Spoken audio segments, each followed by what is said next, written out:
अस्सलाम वालेकुम friends, welcome back to my channel. आज मैं आपके लाई हूँ चैप्टर नंबर 5 स्टिक्योमेट्री का लेक्चर नंबर 9। आज हम इसकी एक्सरसाइज को सॉल्व करेंगे। फर्स्ट हम इसके एमसीक्यूज देख लेते हैं। विच of the following is not a try atomic molecule, यानी इन 4 ऑप्शन हैं, 4 में से ट्राई एटॉमिक मॉलिक्यूल कौन सा नहीं है। ठीक है, सबसे पहले हमें पता होना चाहिए कि ट्राई एटॉमिक होता क्या। ट्राई एटॉमिक होता है कि ऐसा मॉलिक्यूल जिसके अंदर 3 एटम हो। तो यहाँ पे आप देखें H2O को देखें, उसके अंदर भी 3 एटम हैं, O3 में भी हैं, CO2 में भी। अगर HCl में 3 एटम नहीं है, इसके अंदर कितने एटम है? 2 एटम है। तो यहाँ पे कौन सा ऑप्शन होगा? Option B. Which of the following is not a polyatomic molecule, इनमें से कौन सा पॉली एटॉमिक नहीं है। अब आप देखें HNO3 में देखें टोटल 3 4 5 एटम हैं। H2SO4 में 4 5 6 7 एटम हैं। HCl में 2 हैं और फास्फोरस में 4 है। इट्स मीन के सबसे कम एटम किस में? HCl में। तो यहाँ पे ऑप्शन क्या होगा? Option B.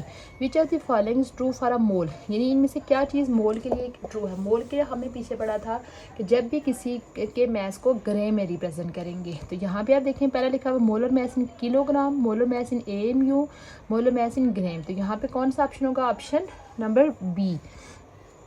उसके बाद नेक्स्ट है कि 1 mole of carbon dioxide consist of, यानी कि कार्बन डाइऑक्साइड का जो 1 मोल होता है उसके अंदर कितने, हम क्या लिखेंगे जी? पीछे आपको मैंने बताया था कि ये जो नंबर ऑफ पार्टिकल्स का वर्ड है, इसको हम डिफरेंट सिचुएशन में इस वर्ड को चेंज कर लेते हैं।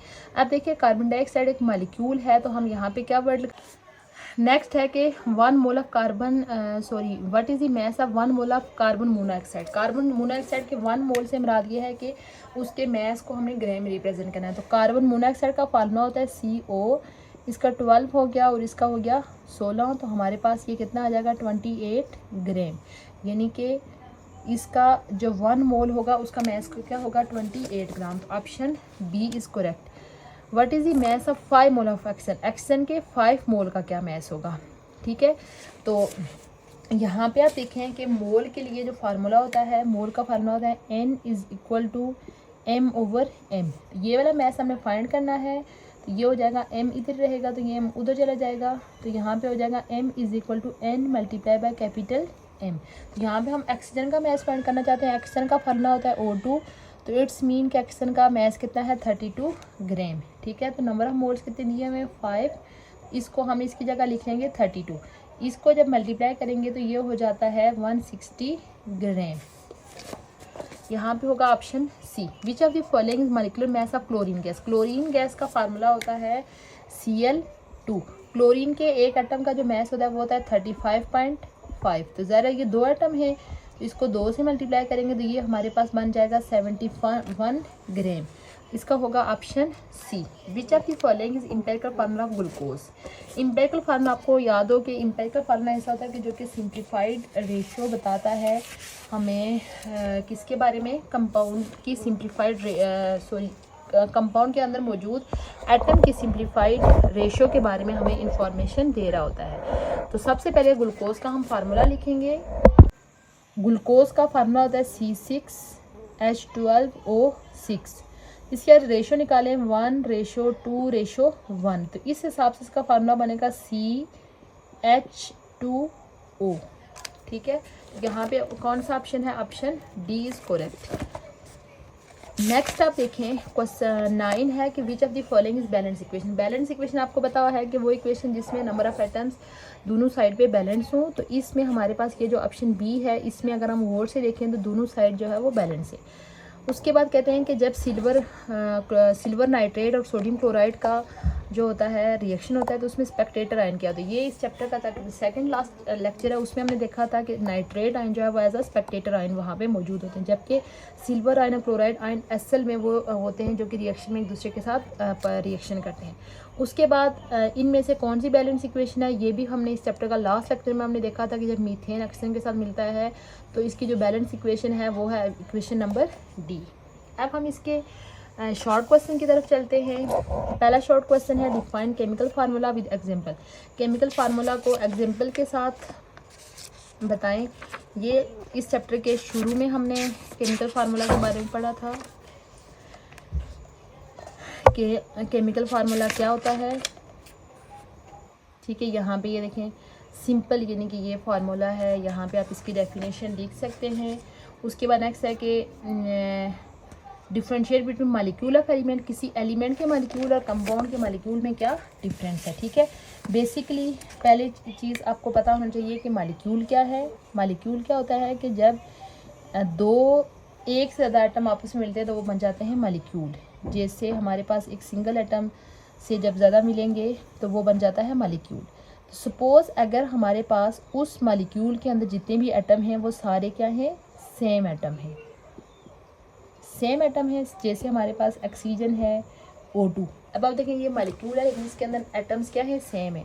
उसके बाद क्लोरीन है, हाइड्रोजन है।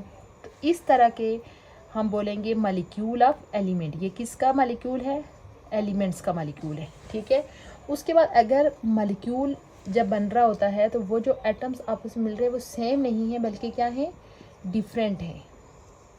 ठीक है, जैसे हमारे पास हाइड्रोजन और क्लोरीन मिल रहा है, उसके बाद हाइड्रोजन क्लोरीन मिलके HCl बना रहे हैं। ठीक है, तो हमारे पास ये है तो मालिक्यूल, बट कि मालिक्यूल किसका है, कंपाउंड का है।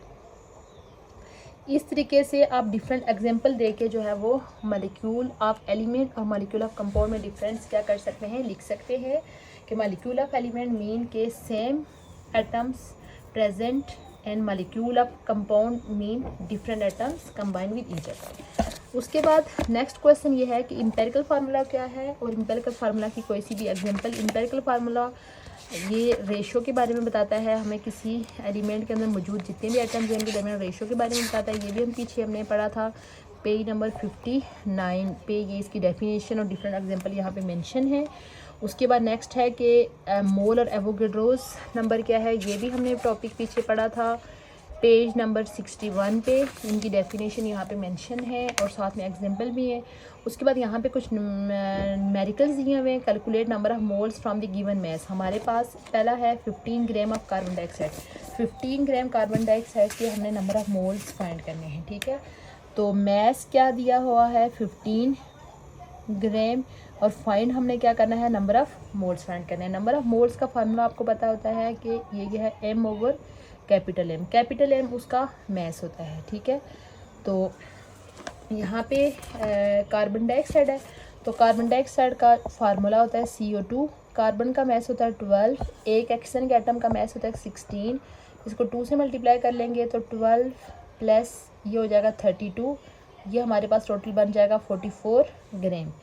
N is equal to M की जगह हम लिख लेंगे 15 और M की जगह लिख लेंगे 44। 15 को 44 से आप डिवाइड कर लें तो आपका जो है वो आंसर निकल आएगा नंबर ऑफ मोल्स।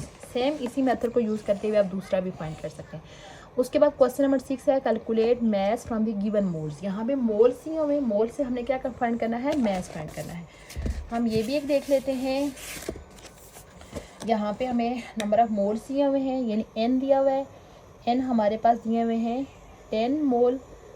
तो हमने फाइंड क्या करना है, M फाइंड करना है। ठीक है, किसका फाइंड करना है, सल्फ्यूरिक एसिड का H2SO4। सेम हम वही फार्मूला जो हम पिछले उसमें हमने यूज़ किया है, N is equal to small m और कैपिटल M। ठीक है, तो ये हमें फाइंड करना है, इसको दूसरी तरफ लेके चले जाएंगे। M is equal to N multiply by capital M। Capital M mean के मोलर मैस, हम यहाँ पे मोलर मैस फाइंड करेंगे। हाइड्रोजन के एक एटम का मैस 1, 2 का हमने फाइंड करना है, सल्फर का एक का 32, ऑक्सीजन के एक का 16 और इसको हमने 4 से मल्टीप्लाई करना है। 2 1 2 हो जाएगा 32 और ये हो जाएगा 64। इनको ऐड करके ये हो जाता है 96 ग्राम। ठीक है, अब हम इसमें फाइंड करेंगे 10 मल्टीप्लाई बाय 96 से जब मल्टीप्लाई करेंगे तो ये हमारे पास 960 ग्राम हो जाएगा। यानी कि सल्फ्यूरिक एसिड के 10 मोल्स का जो मैस होता है वो कितना होता है, 960 ग्राम होता है। इसी मेथड को यूज़ करते हुए आप जो उसका दूसरा पार्ट है 5 मोल ऑफ कार्बोनिक एसिड, आप उसका भी मैस फाइंड कर सकते हैं। उसके बाद क्वेश्चन नंबर 7 है calculate the number of moles from the given number of particles. Number of particles को यूज़ करते हुए नंबर ऑफ मोल्स फाइंड करें। ये भी हमने पीछे देखा था कि नंबर ऑफ मोल्स को फाइंड करने के डिफरेंट फार्मूलाज हैं। जैसे अभी हमने जो 2 फार्मूला डिस्कस किए इसमें मैस और मोलर मैस को यूज़ किया गया है, जबकि अभी जो हम नेक्स्ट फार्मूला यूज़ कर रहे हैं इसमें नंबर ऑफ़ पार्टिकल्स को यूज़ किया जा रहा है। जैसे हमारे पास क्वेश्चन है 3.02 multiply by 10⁻23 atoms of carbon. ठीक है, इसका हमने क्या फाइंड करना है, नंबर ऑफ मोल्स फाइंड करने हैं। यहाँ पे हमने क्या फाइंड करना है, नंबर ऑफ मोल्स फाइंड करना है। नंबर ऑफ मोल्स का जहाँ पे ये जो फार्मूला लगेगा वो लगेगा गिवन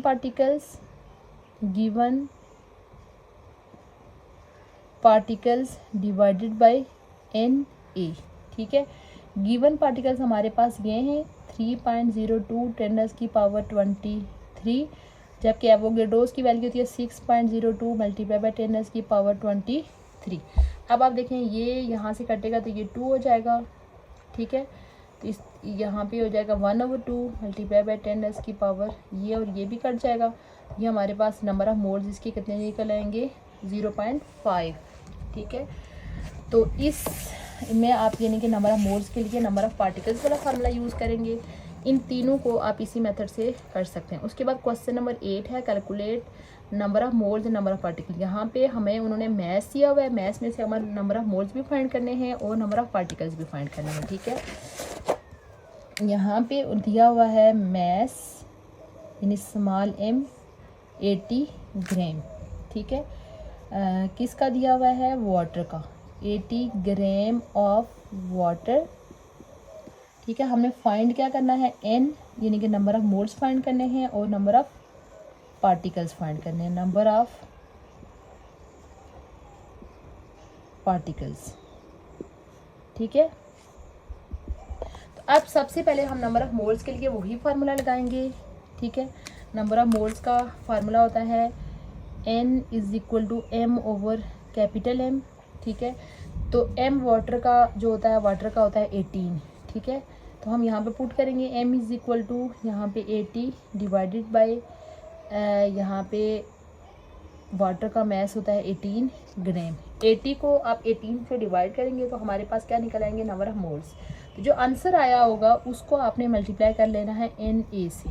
ठीक है, क्योंकि दोनों चीज़ें आपको नंबर ऑफ मोल्स फाइंड हो जाएंगे, तो नंबर ऑफ पार्टिकल्स फाइंड करने के लिए जो नंबर ऑफ मोल्स होंगे उसको आपने Na मीन एवोगैड्रोस नंबर 6.02 10⁻23 से मल्टीप्लाई करेंगे तो ये नंबर ऑफ पार्टिकल्स भी फाइंड हो जाएंगे। इसी मेथड को यूज़ करते हुए आपने बाकी तीनों को भी फाइंड कर लेना है। उसके बाद नेक्स्ट क्वेश्चन है कि how many number of atoms are present in 30 gram of same. यही चीज़, ये मेथड जो है वो इसमें यूज़ करा है, लेकिन यहाँ पे आप एक ये टर्म गौर से देखें, उन्होंने पूछा हुआ है number of atoms. Number of atoms mean कि हमने सल्फ्यूरिक एसिड साथ में इसका फार्मूला जैसे मैं आपको लिख के दे देती हूँ कि इसमें कौन सा फार्मूला यूज़ होगा।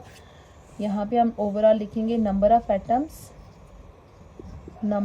Atoms is equal to number of moles के लिए हम वही वाला फार्मूला लिख लेते हैं, m मल्टीप्लाई बाय Na और मल्टीप्लाई बाय साथ में जो सल्फ्यूरिक एसिड के अंदर एटम है। ठीक है, सल्फ्यूरिक एसिड है ना H2SO4, इसमें एटम है 4 5 6 7, यानी साथ में हमने 7 से भी मल्टीप्लाई करना है। अगर हमें यहाँ पे उन्होंने जस्ट नंबर ऑफ मॉलिक्यूल्स पूछे होते, हम जस्ट इसको उसके नंबर ऑफ मोल्स को उसके एवोगैड्रोस नंबर से मल्टीप्लाई करते तो हमें नंबर ऑफ मॉलिक्यूल्स निकल आते, लेकिन यहाँ पे क्वेश्चन में गौर से देखिए उन्होंने पूछा हुआ नंबर ऑफ एटम्स।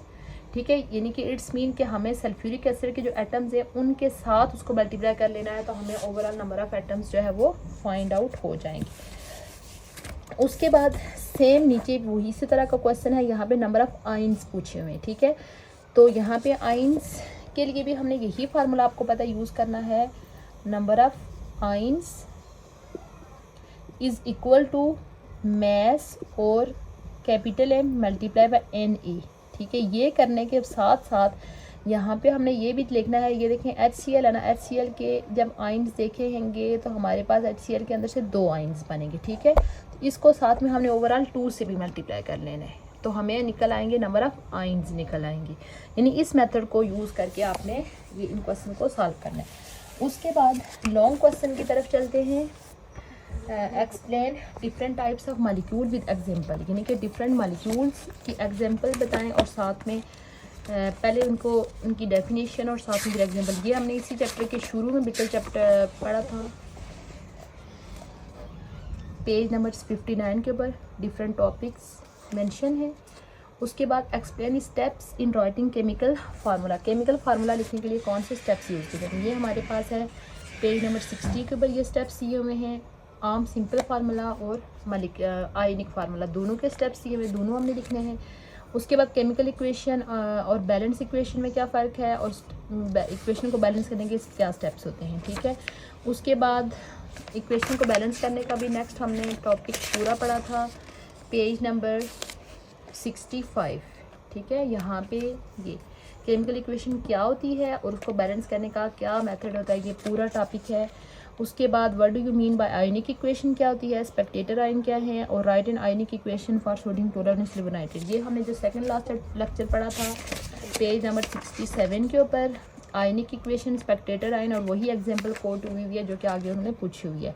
उसके बाद मीथेन गैस का फार्मूला, फिर उसकी वर्ड इक्वेशन और उसको बैलेंस। ये इस चैप्टर का लास्ट लेक्चर है 68 के ऊपर। यहाँ पे ये पूरा डिटेल में इसको लिखा हुआ है कि कैसे वर्ड इक्वेशन बनाएंगे और क्या क्या लिखेंगे।